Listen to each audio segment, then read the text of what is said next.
Martial peak मानवा के chapter 4 का स्टार्ट होता है। यांकाई मन में ही सोच रहा होता है, लगता है किसी सीनियर ने मुझे उठा के पेड़ के नीचे सुला दिया था, लेकिन ऐसा पहले कभी नहीं हुआ था। फिर अपने पीठ पे देखता है और ढेर सारे खरोच के निशान होते हैं। फिर वह मन में सोचता है कि लगता है वो मुझे घसीट के लेकर आया है। इससे बढ़िया तो यही था कि मुझे वो वहीं पे छोड़ देता। उसके पास एक बॉटल होता है, वो उठाकर देखता है तो वह बॉटल एक हीलिंग पोशन होता है। यांकाई मन में ही सोचता है, इस हीलिंग बॉटल की प्राइस 10 कंट्रीब्यूशन पॉइंट होते हैं, जो कि एक महीने झाड़ू मारकर जो मुझे सैलरी मिलती है उससे भी कई ज्यादा है। यांकाई मेडिसिन को जेब में रखे और फिर अपने टूटे फूटे घर में पहुंच जाता है और फिर अपने शर्ट को निकालता है। उसके पीठ पे बहुत सारे खरोच बने हुए होते हैं और फिर मेडिसिन को निकाल कर एक पानी के टब में मिला देता है और फिर उसको अपनी इंजरी पे लगाते हुए मन में ही सोचता है, यह हीलिंग पोशन बाहरी जख्म में बहुत अच्छे से काम करता है, लेकिन मैंने इसे पानी में मिला दिया है तो इसका इफेक्ट कई ज्यादा कम हो चुका है। जब मुझे इतना महंगा पोशन मिल ही चुका है तो मुझे इसे सावधानी से यूज करना होगा। फिर यांकाई कपड़े पहन के बिस्तर पे सो जाता है और फिर यांकाई सपने में जो से फाइट करता है और फिर उसे हरा देता है और फिर मन में सोचता है, इस वर्ल्ड में तुम मुझे नहीं हरा सकते हो।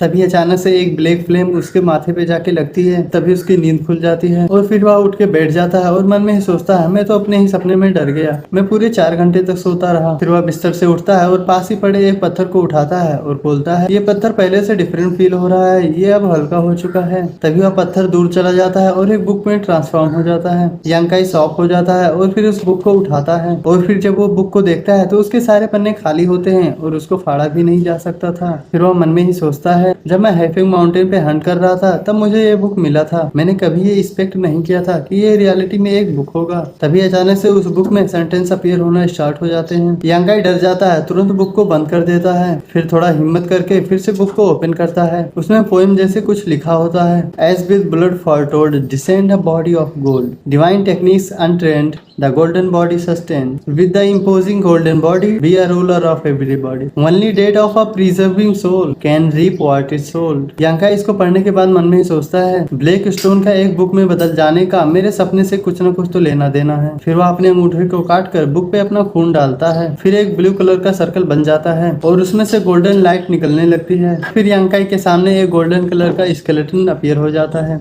जैसे ही यांकाई उस गोल्डन स्केलेटन को छूता है, स्केलेटन यांकाई के बॉडी में घुस जाता है। यांकाई को बहुत ही ज्यादा पेन होना स्टार्ट हो जाता है, उसके बोन क्रैक होने लगते हैं और फिर बाद में हील हो जाते हैं। यांकाई मन में सोचता है कि गोल्डन स्केलेटन उसके बॉडी पे कंट्रोल करना चाहती है, लेकिन मैं उसको अपना बॉडी नहीं देने वाला हूँ। और फिर यांकाई वहाँ पे बेहोश होकर पड़ा रहता है। जब उसे होश आता है तो उसके बॉडी में किसी भी तरह का कोई पेन नहीं हो रहा था। यांकाई मन में सोचता है, मेरे बॉडी में ऐसा पावर फील हो रहा है जो कि मैंने कभी फील नहीं किया था। क्या मैं स्ट्रॉन्ग हो चुका हूँ? मेरे सभी चोट भी डिसअपेयर हो चुके हैं, बट मेरा कल्टीवेटर अभी भी 3rd फेज पे है, मतलब कुछ भी नहीं बदला है। फिर वह मन में सोचता है कि ब्लैक बुक कहाँ पर है। तभी ब्लैक बुक अपीयर हो जाता है। फिर यांकाई बुक को हाथ में लेकर डिसअपेयर बोलता है, बुक डिसअपेयर हो जाती है। फिर वापस से अपीयर बोलता है, बुक वापस से अपीयर हो जाती है। यांकाई को पता चलता है कि इस बुक को कभी भी कहीं भी डिसअपेयर अपीयर किया जा सकता है। इसी के साथ चैप्टर यहीं पे खत्म हो जाता है। तो फिर मिलते हैं अगले वीडियो में।